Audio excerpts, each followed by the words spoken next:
Hello friends, welcome to my channel Aarambh classes. आज के इस वीडियो में हम लोग BPSC TRE class 6 to 8, 9, 10th और 11, 12th के लिए इकोनॉमिक्स के क्वेश्चंस को सॉल्व करेंगे। इस बुक में क्लास 9 से लेकर 12th तक एनसीईआरटी के सभी चैप्टर्स का क्वेश्चन और उसके आंसर्स दिए हुए हैं।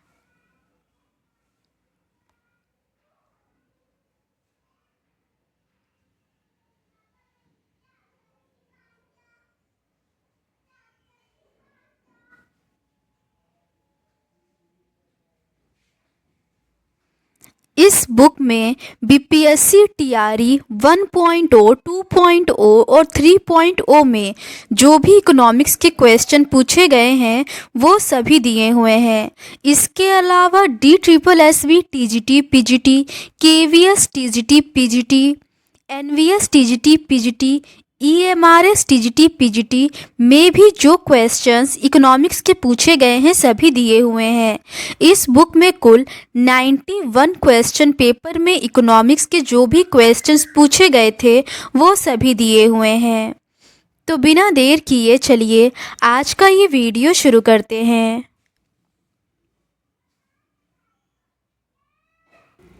क्लास 10th के चैप्टर 10 तक का क्वेश्चंस हम लोगों ने इस सीरीज़ के प्रीवियस पार्ट में डिस्कस कर लिया है। आज हम लोग उसके आगे के क्वेश्चंस का डिस्कशन आपके साथ करेंगे। आगे के प्रश्न भारत में प्राथमिक, द्वितीयक और तृतीयक क्षेत्रक से संबंधित है। क्वेश्चन नंबर 59 है, सकल घरेलू उत्पाद में 2021 में किस क्षेत्र का योगदान सर्वाधिक था? इसका सही आंसर है ऑप्शन सी, तृतीयक क्षेत्र का। सेवा क्षेत्र भारत का सबसे बड़ा क्षेत्र है। सकल घरेलू उत्पाद में 2021 में तृतीयक क्षेत्र का योगदान सर्वाधिक था। अगला प्रश्न है, निम्नलिखित में से कौन सी गतिविधि प्राथमिक क्षेत्र से संबंधित नहीं है? इसका सही आंसर है ऑप्शन डी, उपर्युक्त में से एक से अधिक। प्राथमिक क्षेत्र मुख्य रूप से वह क्षेत्र है जो प्राकृतिक संसाधनों का सीधा उपयोग करता है। इसके अंतर्गत कृषि, वानिकी, मछली पालन और खनन शामिल है, जबकि परिवहन तथा बैंकिंग तृतीयक क्षेत्र से संबंधित है। अगला प्रश्न है, हाल ही के वर्षों में भारतीय अर्थव्यवस्था के सेवा क्षेत्र में तेजी से समृद्धि का मुख्य कारण है? इसका सही आंसर है ऑप्शन डी, उपर्युक्त में से एक से अधिक। हाल ही के वर्षों में भारतीय अर्थव्यवस्था में सेवा क्षेत्र में तेजी से समृद्धि का मुख्य कारण मांग पक्ष की ओर से समृद्धि का उत्प्रेरण और अनेक प्रतिबंधों में छूट देने के कारण व नीतिगत उदारीकरण की भूमिका अहम है। इसमें व्यापक निर्यात संभावना व विदेशी मुद्रा का सृजन करने और रोजगार व देश की बाह्य स्थिरता में बहुमूल्य योगदान करने की पर्याप्त संभावना है। अगला प्रश्न है, राजस्थान का खेतड़ी खदान प्रसिद्ध है के लिए? इसका सही आंसर है ऑप्शन बी, कॉपर, तांबे के लिए। राजस्थान के झुंझुनू जिले में खेतड़ी खदान जो तांबा उत्पादन व भंडार के लिए प्रसिद्ध है। तांबा की अन्य प्रमुख खदान सिंहभूम कॉपर बेल्ट झारखंड और मालाखंड कॉपर बेल्ट मध्य प्रदेश है। अगला प्रश्न है, पाइराइट का अग्रणी उत्पादक प्रदेश कौन सा है? इसका सही आंसर है ऑप्शन ए, बिहार। बिहार देश में पाइराइट का प्रमुख उत्पादक है। बिहार में देश का 94% पाइराइट संसाधन मौजूद है। यह पाइराइट का प्रमुख धारक है। रोहतास जिले के विंध्य बेल्ट और सोन घाटी में पाइराइट संसाधनों का भंडार पाया जाता है। अगला प्रश्न है, लौह अयस्क के खदान का नाम बताइए जो कि लगभग 100% निर्यात इकाई है। इसका सही आंसर है ऑप्शन है, कुद्रेमुख। कुद्रेमुख कर्नाटक में लौह अयस्क की एक ऐसी खदान है जो लगभग 100% निर्यात इकाई है। मंगलुरु के बंदरगाह तक पहुंचाने हेतु पाइपलाइन से लौह अयस्क को घोल के रूप में विशाखापत्तनम तक पहुंचाया जाता है। कर्नाटक की अन्य लौह अयस्क खदान बेल्लारी, चित्रदुर्ग, चिकमंगलुरु और तुमकुरु है।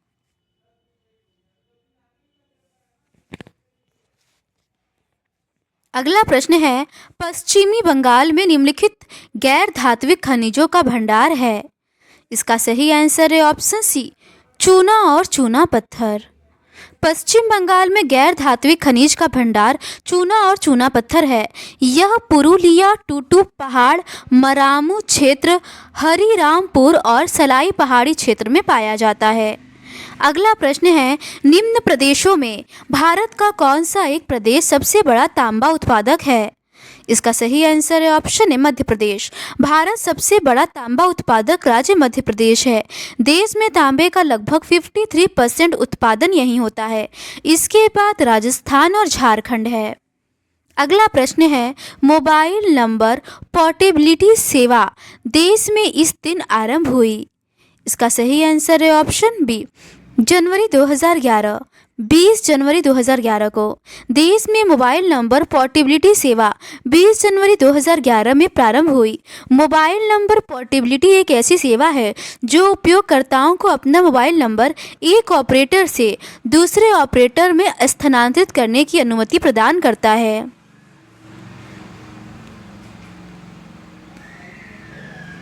अगला प्रश्न है, 2021-22 में बिहार के सकल घरेलू उत्पाद में किस क्षेत्र का सर्वाधिक योगदान था। इसका सही आंसर है ऑप्शन सी, तृतीयक क्षेत्र। अगला प्रश्न है, उस क्षेत्र का वर्गीकरण क्या है जिसमें गतिविधियां स्वयं अच्छी नहीं होती हैं लेकिन वे उत्पादन प्रक्रिया के लिए सहायक होती हैं। इसका सही आंसर है ऑप्शन सी, तृतीयक क्षेत्र। तृतीयक उद्योग और कुछ नहीं बल्कि वे गतिविधियां हैं जो प्राथमिक और द्वितीयक क्षेत्रों के विकास में मदद करती हैं। ये गतिविधियां अपने आप में कोई उत्पादन नहीं करती बल्कि वे उत्पादन प्रक्रिया के लिए एक सहायक या समर्थक है। इसे सेवा क्षेत्र के रूप में जाना जाता है। इसके अंतर्गत बैंकिंग, बीमा, व्यापार और संचार आदि आते हैं। अगला प्रश्न है, निम्नलिखित में से कौन तृतीयक क्षेत्र का उदाहरण नहीं है। इसका सही आंसर है ऑप्शन बी, विनिर्माण। किसी देश की अर्थव्यवस्था को 3 क्षेत्रों में वर्गीकृत किया गया है।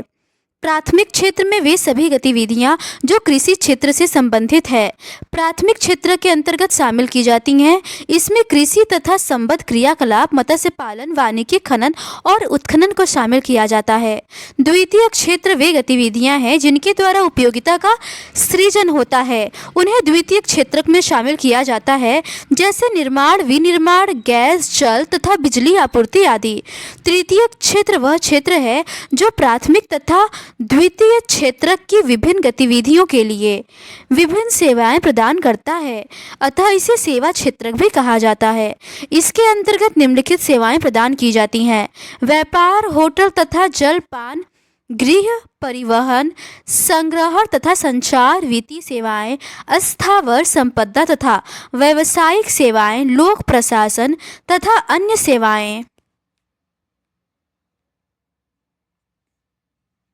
अगला प्रश्न है, हाल ही के वर्षों में भारतीय अर्थव्यवस्था के क्षेत्र में से तेजी से समृद्धि का मुख्य कारण है। इसका सही आंसर है ऑप्शन डी, उपर्युक्त में से एक से अधिक। हाल ही के वर्षों में भारतीय अर्थव्यवस्था के सेवा क्षेत्र में तेजी से समृद्धि का मुख्य कारण उदारीकरण नीति, मांग पक्ष की ओर से समृद्धि को उत्प्रेरण, संरचनात्मक परिवर्तन, व्यापार की मात्रा में वृद्धि और सस्ता श्रम और उचित कौशल इत्यादि है। अगला प्रश्न है, डेयरी उद्योग आर्थिक गतिविधि के किस क्षेत्र में आता है। इसका सही आंसर है ऑप्शन बी, प्राथमिक क्षेत्र। उद्योगों को आय स्तर और आर्थिक गतिविधियों के आधार पर प्राथमिक, द्वितीयक और तृतीयक क्षेत्रों में वर्गीकृत किया गया है। प्राथमिक क्षेत्र वह क्षेत्र है जो कच्चे माल और उनके उत्पादन से संबंधित है। ये कच्चे माल कृषि, पशुपालन, फसल उत्पादन, मत्स्य, वानिकी और खनन से संबंधित उत्पाद है। इस प्रकार डेयरी उद्योग आर्थिक गतिविधि के प्राथमिक क्षेत्र के अंतर्गत आता है। अगला प्रश्न है, अर्थव्यवस्था में तृतीय श्रेणी का उद्योग और क्या कहलाता है। इसका सही आंसर है ऑप्शन बी, सेवा क्षेत्र। तृतीयक क्षेत्र प्राथमिक और द्वितीयक क्षेत्रों के विकास में एक माध्यम का कार्य करता है। अर्थव्यवस्था में तृतीय श्रेणी के उद्योगों को सेवा क्षेत्र भी कहा जाता है। यह अर्थव्यवस्था के अन्य क्षेत्रों को सेवाएं प्रदान करता है। इसमें बैंकिंग, बीमा, परिवहन, खुदरा बिक्री और मनोरंजन इत्यादि सेवाएं प्रदान करता है। अगला प्रश्न है, क्षेत्रकों के सकल घरेलू उत्पाद में इनके योगदान के अनुसार अवरोही क्रम में व्यवस्थित करें। इसका सही आंसर है ऑप्शन डी, तृतीयक, द्वितीयक, प्राथमिक।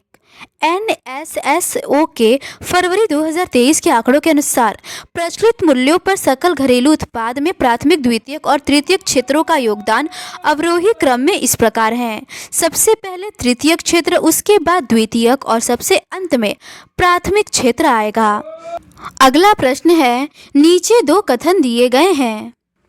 पहला कथन है, तृतीयक क्षेत्र की गतिविधियां प्राथमिक और द्वितीयक क्षेत्र के विकास में मदद करती हैं। दूसरा कथन है, ये गतिविधियां स्वतः वस्तुओं का उत्पादन नहीं करती हैं, बल्कि उत्पादन प्रक्रिया में सहयोग या मदद करती हैं। उपरोक्त कथनों के संदर्भ में नीचे दिए गए विकल्पों में से सही उत्तर का चयन करें। इसका सही आंसर है ऑप्शन ए, कथन 1 और कथन 2 दोनों सही है। सेवा क्षेत्र सेवाओं का उत्पादन करता है। ऐसे सभी उत्पाद जिन्हें भौतिक रूप से स्पर्श नहीं किया जा सकता लेकिन केवल मूल्य में महसूस किया जा सकता है, सेवा क्षेत्र के अंतर्गत आते हैं। इस क्षेत्र में स्वास्थ्य सेवा, पर्यटन, होटल और IT सक्षम सेवाएं आदि शामिल हैं। यह उच्च स्तर की शिक्षा और कौशल की आवश्यकता वाला एक उच्च संगठित क्षेत्र है जो प्राथमिक और द्वितीयक क्षेत्र के विकास में मदद करता है। साथ ही सेवा क्षेत्र की गतिविधियां स्वतः वस्तुओं का उत्पादन नहीं करती, बल्कि उत्पादन प्रक्रिया में सहयोग या मदद करती हैं। अगला प्रश्न है, नीचे अभिकथन और कारण के रूप में दो कथन दिए गए हैं। अभिकथन है, तृतीयक क्षेत्र में वे गतिविधियां शामिल हैं जो प्राथमिक और द्वितीयक क्षेत्र के विकास में सहायता करती हैं। कारण है, सेवा क्षेत्र में धोबी, नाई, अध्यापक और डॉक्टर शामिल हैं। सही विकल्प चुनिए। इसका सही आंसर है ऑप्शन बी, ए और आर दोनों सही है और आर ए की सही व्याख्या नहीं है। सेवा क्षेत्र, जिसे तृतीयक क्षेत्र भी कहा जाता है, तृतीयक क्षेत्र में वे गतिविधियां शामिल हैं जो प्राथमिक और द्वितीयक क्षेत्र के विकास में सहायता प्रदान करती हैं। सेवा क्षेत्र में धोबी, नाई, अध्यापक और डॉक्टर शामिल हैं। सेवा क्षेत्र की गतिविधियों में बैंक, होटल, शिक्षा, कंप्यूटर सेवाएं, सामाजिक कार्य और संचार इत्यादि शामिल है। यह देश की GDP में महत्वपूर्ण योगदान करता है। इस प्रकार कथन और कारण दोनों सही है, पर व्याख्या नहीं करता। अगला प्रश्न है, एक अर्थव्यवस्था के द्वितीयक क्षेत्र डैश को भी कहा जाता है। इसका सही आंसर है ऑप्शन बी, औद्योगिक क्षेत्र। अर्थव्यवस्था को उसकी आर्थिक क्रियाओं के आधार पर 3 प्रमुख क्षेत्रों में विभाजित किया जाता है। प्राथमिक क्षेत्र कृषि, द्वितीयक क्षेत्र औद्योगिक और तृतीयक क्षेत्र सेवा में वर्गीकृत किया गया है। एक अर्थव्यवस्था में द्वितीयक क्षेत्र को औद्योगिक क्षेत्र भी कहा जाता है। इसे विनिर्माण क्षेत्र के रूप में जाना जाता है, जबकि रसद और बैंकिंग क्षेत्र सेवा क्षेत्र के अंतर्गत और कृषि क्षेत्र प्राथमिक क्षेत्र के अंतर्गत आता है। अगला प्रश्न है, प्राथमिक क्षेत्र के अंतर्गत आते हैं। पहला है कृषि, दूसरा है मुर्गी पालन, तीसरा है खनन और चौथा है स्वास्थ्य। सही गुट का चयन करें। इसका सही आंसर है ऑप्शन डी, पहला, दूसरा और तीसरा। भारतीय अर्थव्यवस्था को मुख्य तौर पर प्राथमिक, द्वितीयक और तृतीयक क्षेत्र में विभाजित किया गया है। प्राथमिक क्षेत्र के अंतर्गत मानव गतिविधि की वे सभी शाखाएं शामिल होती हैं जो प्राकृतिक संसाधनों को खेती या कृषि, मुर्गी पालन, खनन, मत्स्य पालन और वानिकी इत्यादि जैसे बुनियादी उत्पादों में बदल देती हैं। अगला प्रश्न है, डैश की गतिविधियों के अंतर्गत प्राकृतिक उत्पादों को विनिर्माण प्रणाली के जरिए अन्य रूप में परिवर्तित किया जाता है। इसका सही आंसर है ऑप्शन सी, द्वितीयक क्षेत्रक। द्वितीयक क्षेत्र में तैयार माल को निर्मित माल में बदलना शामिल है। द्वितीयक क्षेत्र में ऐसी गतिविधियां शामिल हैं जिनमें प्राकृतिक उत्पादों को विनिर्माण के माध्यम से अन्य रूपों में बदला जाता है, जैसे कच्चे कपास से धागा व बेहतर गुणवत्ता वाले कॉटन के कपड़े बनाए जाते हैं और लकड़ी से फर्नीचर व स्टील से कार, एयरोस्पेस विनिर्माण इत्यादि हैं। अगला प्रश्न है, यदि किसान किसी चीनी मिल को गन्ना बेचने से इनकार कर दे तो क्या होगा? मिल बंद हो जाएगी। उपर्युक्त कथन प्रदर्शित करता है। इसका सही आंसर है ऑप्शन बी। यह औद्योगिक क्षेत्र का उदाहरण है जो प्राथमिक क्षेत्र पर निर्भर करता है। प्राथमिक क्षेत्र में वे सभी आर्थिक गतिविधियां शामिल हैं जो प्राकृतिक संसाधनों जैसे भूमि, जल, वनस्पति निर्माण सामग्री और खनिजों के उपयोग को संदर्भित करती है। इसमें खनन, कृषि, वानिकी व मत्स्य इत्यादि आते हैं। द्वितीयक क्षेत्र, इसमें वे गतिविधियां शामिल हैं जो उन विनिर्माण सामग्रियों से संबंधित है जिन्हें प्राथमिक चरण से पहले ही निकाला जा चुका है। इसमें विनिर्माण, प्रसंस्करण और निर्माण बुनियादी ढांचा उद्योग शामिल है। तृतीयक क्षेत्र प्राथमिक व द्वितीयक क्षेत्र के लिए उपयोगी सेवाएं प्रदान करता है जैसे बैंकिंग, बीमा, व्यापार व संचार इत्यादि। यदि किसान किसी विशेष चीनी मिल को गन्ना बेचने से इनकार करते हैं तो मिल को बंद करना होगा। यह औद्योगिक क्षेत्र का प्राथमिक क्षेत्र पर निर्भर होने का उदाहरण है। अगला प्रश्न है, भारत में तृतीयक क्षेत्र इतना महत्वपूर्ण क्यों हो गया? इसके कारण है, पहला है प्राथमिक और द्वितीयक क्षेत्र का विकास जितना अधिक होगा और ऐसी सेवाओं की मांग उतनी ही अधिक होगी। दूसरा है, गांवों में, विशेषकर छोटे गांवों में इस द्रुत परिवर्तन को देखा जा सकता है। तीसरा है, इन सेवाओं के उत्पादन में तीव्र वृद्धि हो रही है। सही कूट का चयन करें। इसका सही आंसर है ऑप्शन डी, केवल दूसरा सही है। तृतीयक क्षेत्र, जिसे सेवा क्षेत्र भी कहते हैं, यह प्राथमिक और द्वितीयक क्षेत्र के विकास में सहायता करता है। यह स्वयं माल का उत्पादन नहीं करता बल्कि उत्पादन प्रक्रिया का समर्थन करता है। इसके अंतर्गत वित्तीय सेवाएं, सूचना प्रौद्योगिकी, बीमा, परिवहन और सामाजिक सेवाएं आती हैं। भारत में तृतीयक क्षेत्र के महत्वपूर्ण होने का कारण गाँवों में, विशेषकर छोटे गाँवों में इन द्रुत परिवर्तनों को देखा जा सकता है। अगला प्रश्न है, सकल घरेलू उत्पाद में क्षेत्रों के योगदान का उच्चतम से निम्नतम तक का सही क्रम चुनिए। इसका सही आंसर है ऑप्शन ए, तृतीयक क्षेत्र, निर्माण क्षेत्र, कृषि क्षेत्र। सकल घरेलू उत्पाद में तृतीयक क्षेत्र अर्थात सेवा क्षेत्र का योगदान 2022-23 में 54.2% के साथ सर्वाधिक हिस्सेदारी वाला क्षेत्र है। उसके बाद निर्माण क्षेत्र की हिस्सेदारी है और सबसे अंत में कृषि क्षेत्र का हिस्सा है।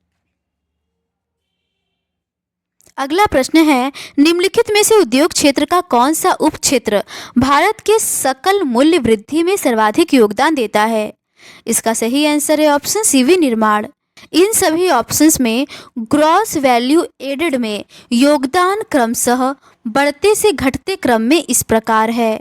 सबसे ज़्यादा विनिर्माण, उसके बाद निर्माण, उसके बाद खनन एवं खनिज, उसके बाद बिजली, गैस एवं जल आपूर्ति।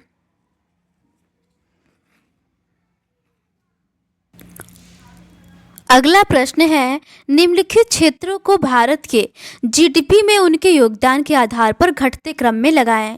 पहला है कृषि क्षेत्र, दूसरा है सेवा क्षेत्र और तीसरा है उद्योग क्षेत्र। आर्थिक सुधारों की अवधि में कृषि की वृद्धि में कमी आई। जहां औद्योगिक क्षेत्र में उतार चढ़ाव हुए, वहीं सेवा क्षेत्र में वृद्धि बढ़ गई। वर्तमान में भारत की जीडीपी में विभिन्न क्षेत्रों का योगदान इस प्रकार है।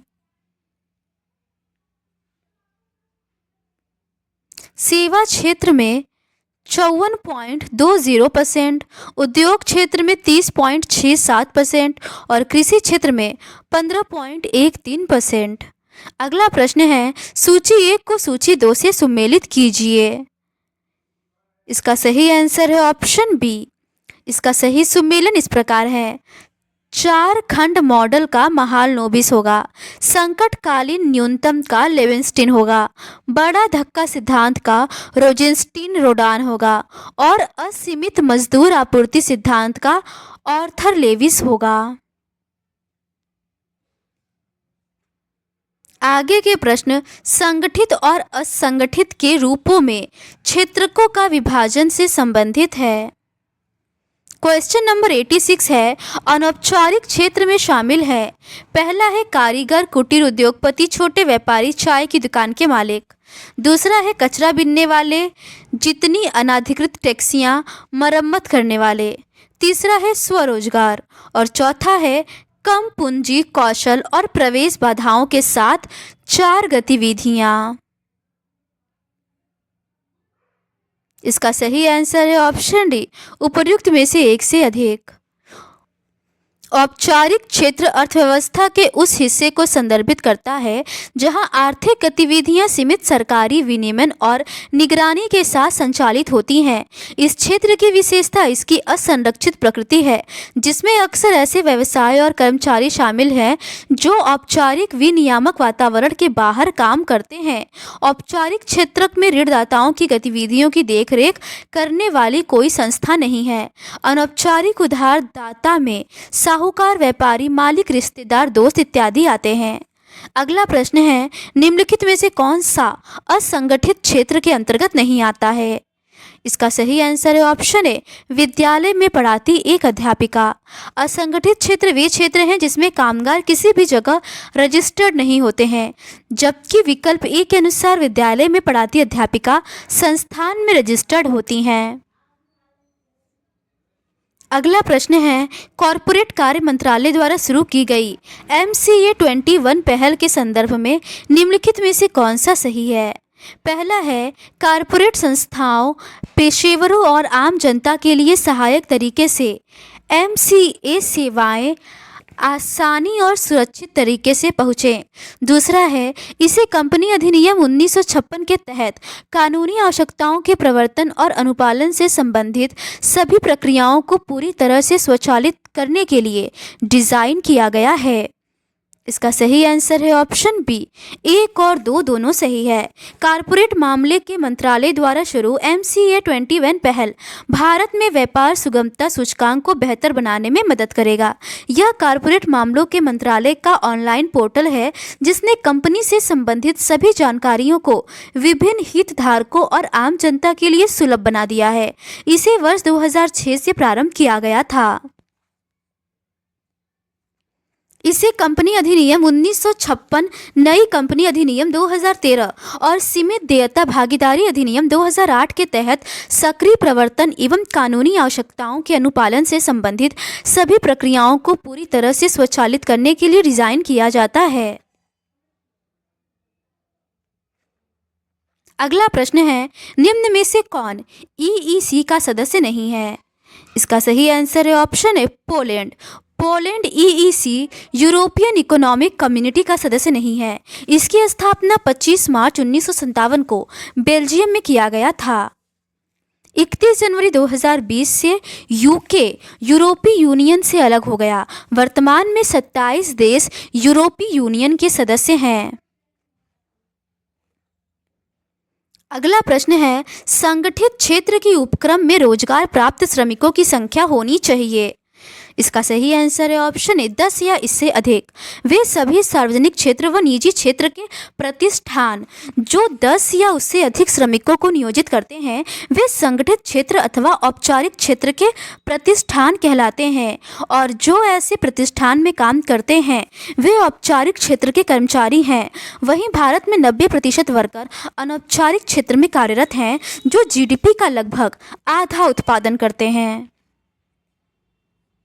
अगला प्रश्न है, किसी स्थिति में अप्रासंगिक कार्यबल में रखे गए श्रमिकों का प्रतिशत समय के साथ बढ़ने लगता है तो इसे कहते हैं। इसका सही आंसर है ऑप्शन ए, अनियतीकरण। जब किसी स्थिति में अप्रासंगिक कार्यबल में रखे गए श्रमिकों का प्रतिशत समय के साथ बढ़ने लगता है तो इसे अनियतीकरण कहते हैं। कैजुअल वर्कर उन्हें कहा जाता है जिन्हें नियमित या अस्थायी आधार पर काम पर नहीं रखा गया है और जिन्हें सामाजिक सुरक्षा का लाभ नहीं मिलता है। अगला प्रश्न है, नीचे 2 कथन दिए गए हैं, एक को अभिकथन और दूसरे को कारण कहा गया है। अभिकथन है, बड़ी संख्या में श्रमिकों को असंगठित क्षेत्र की नौकरियों में जाने के लिए मजबूर किया जाता है। कारण है संगठित क्षेत्र में रोजगार के अवसर बहुत धीरे धीरे बढ़ रहे हैं। उपरोक्त कथनों के संदर्भ में नीचे दिए गए विकल्पों में से सही उत्तर का चयन करें। इसका सही आंसर है ऑप्शन ए और आर दोनों सही है और आर ए की सही व्याख्या है। भारत में बड़ी संख्या में श्रमिकों को असंगठित क्षेत्र की नौकरियों में जाने के लिए मजबूर किया जाता है क्योंकि संगठित क्षेत्र में रोजगार के अवसर बहुत सीमित हैं और इसमें रोजगार बहुत धीरे धीरे बढ़ता है। अंतर्राष्ट्रीय श्रम संगठन के अनुसार भारत में 90% श्रमिक अनौपचारिक क्षेत्र में कार्यरत है जो सकल घरेलू उत्पाद का लगभग आधा उत्पादन करते हैं। वहीं औपचारिक क्षेत्र में श्रमिकों की हिस्सेदारी मात्र 9.7% है।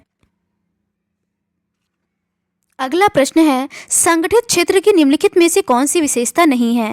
पहला है रोजगार की शर्तें नियमित हैं, दूसरा है सरकार द्वारा पंजीकृत नहीं। इसका सही आंसर है ऑप्शन डी केवल दूसरा। संगठित क्षेत्र में ऐसी कंपनियां या कार्यस्थल शामिल हैं जिसमें रोजगार की अवधि नियमित होती है और कर्मचारियों को रोजगार की गारंटी भी दी जाती है। वे सरकार द्वारा अधिकृत है और उन्हें विभिन्न कानून में निर्धारित नियमों विनियमों का पालन करना होता है, जैसे न्यूनतम मजदूरी अधिनियम, कारखाना अधिनियम और दुकान व प्रतिष्ठान अधिनियम इत्यादि।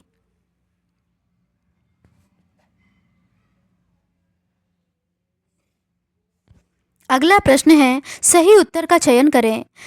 असंगठित क्षेत्र की विशेषता होती है। पहला है छोटी छोटी और बिखरी इकाइयों में कार्य करते हैं जो अधिकांश सरकारी नियंत्रण से बाहर होती हैं। दूसरा है इस क्षेत्र के नियम और विनियम तो होते हैं परंतु उनका अनुपालन नहीं होता है। तीसरा है ये अधिक वेतन वाला होता है परंतु वास्तव में ये नियमित नहीं होते। चौथा है इनमें लोगों की भर्ती नियोक्ता की पसंद पर निर्भर नहीं करती बल्कि लोगों के कौशल पर आधारित होती है। इसका सही आंसर है ऑप्शन ए पहला और दूसरा। असंगठित क्षेत्र उन व्यवसायों से बना है जो सरकार के साथ पंजीकृत नहीं है और इसके दिशा निर्देशों व विनियमों का पालन नहीं करते। इन व्यवसायों में आमतौर पर संगठित क्षेत्र की तुलना में कम संसाधन होते हैं जैसे पैसा व कर्मचारी। असंगठित क्षेत्र की विशेषताएं यह छोटी और बिखरी हुई इकाइयों में काम करता है तथा इसके नियम और कानून होते हैं लेकिन उनका पालन नहीं किया जाता।